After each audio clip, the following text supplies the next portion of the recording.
Chegou a hora da gente apresentar informações para você através do Centro Médico Madrid. O objetivo aqui é cuidar da saúde. Vamos conferir? Olá, Vera. Olá a todos. Hoje a gente traz informações sobre a doença de Alzheimer.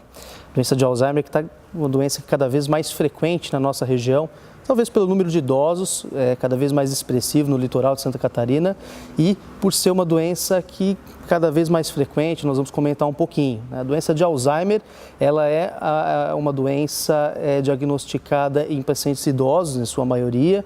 Hoje a gente tem uma quantidade cada vez mais expressiva, principalmente em países europeus.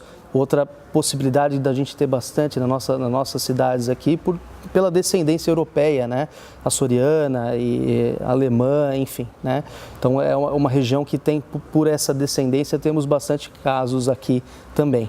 A doença de Alzheimer, hoje, nos Estados Unidos, que é uma doença, é um país que mais estuda a doença de Alzheimer, faz referência a 5 milhões de pessoas nos Estados Unidos, que possuem o diagnóstico da doença, né? No Brasil, a gente tem menos estatísticas, mas fala-se em 7% dos nossos idosos acometidos pela doença.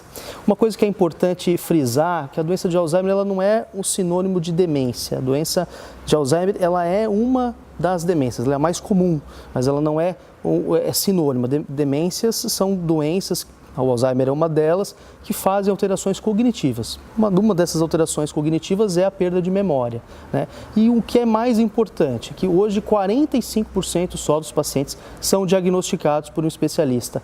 A maior parte desses pacientes eles não são diagnosticados, não chegam a ser diagnosticados, né? É importante que a gente também frise que o paciente, quando ele começa a ter alterações de memória, ele tem que procurar um médico especialista, um neurologista, porque esquecer, nunca é normal esquecer, né? Aquela história, a velha história, né? Tá mais idoso, tá mais velho, às vezes está esquecido. Nunca é normal esquecer, tem que procurar um médico especialista. Eu trouxe algum material para a gente poder conversar e até para ilustrar a nossa conversa de hoje a respeito da doença de Alzheimer, que a gente vai poder acompanhar aqui. A gente vai conseguir, através desse vídeo, um vídeo da Academia Americana de Neurologia e da Sociedade Internacional de Alzheimer, mostrar algumas situações para poder ilustrar a nossa conversa. O paciente, então, depois de uma certa idade, não necessariamente o paciente só idoso, o Alzheimer ele é mais comum na terceira idade, mas nem sempre.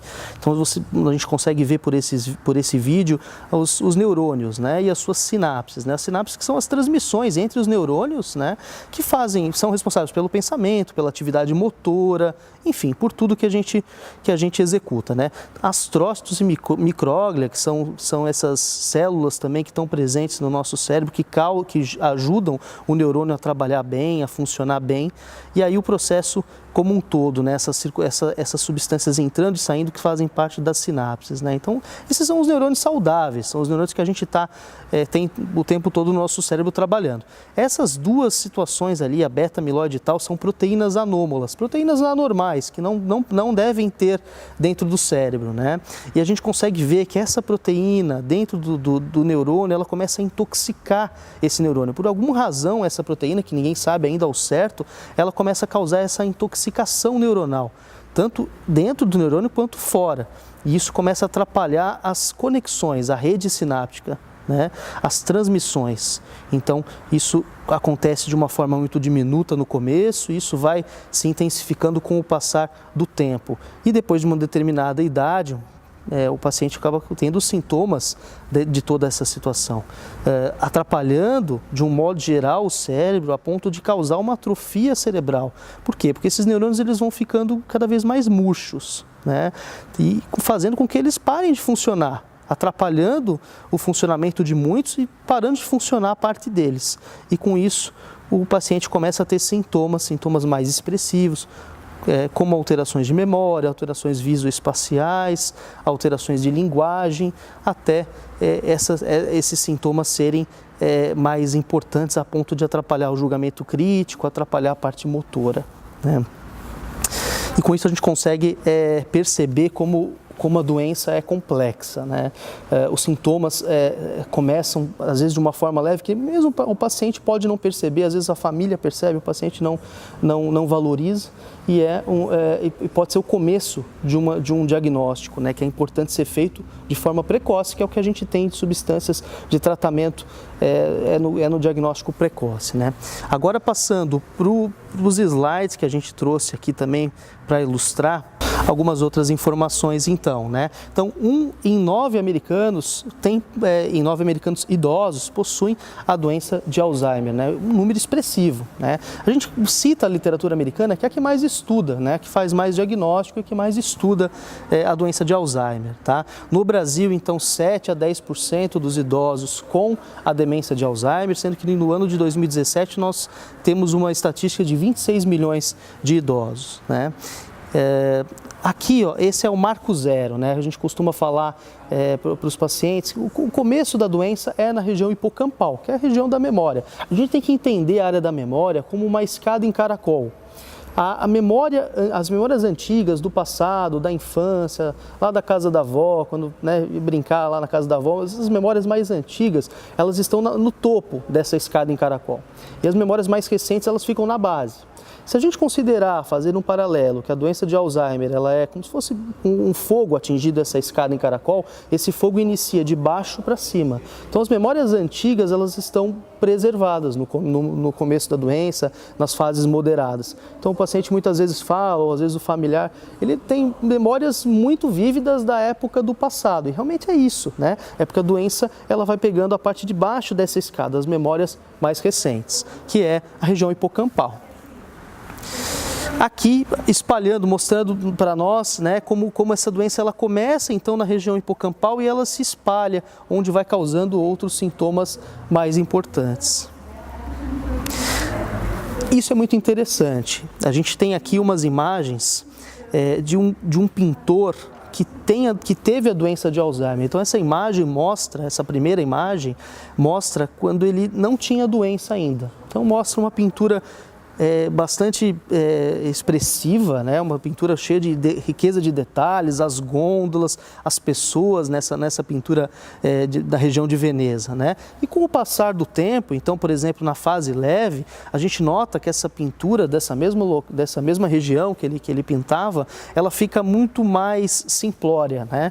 Ela fica mais reta, com traços mais retos, mais simples, né? Então o paciente começou com um estágio leve e esse estágio da doença de Alzheimer começou a atrapalhar um pouco a funcionalidade dele. Ele começou a ter interferência nas atividades de vida diária dele, na pintura também, né?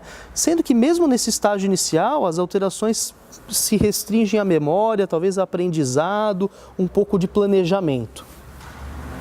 Nesse outro quadro, a gente vê já um estágio para moderado, que a gente vê alterações muito mais simplórias. Você nota nessa imagem as figuras aqui humanas muito mais simples, muito mais infantilizadas.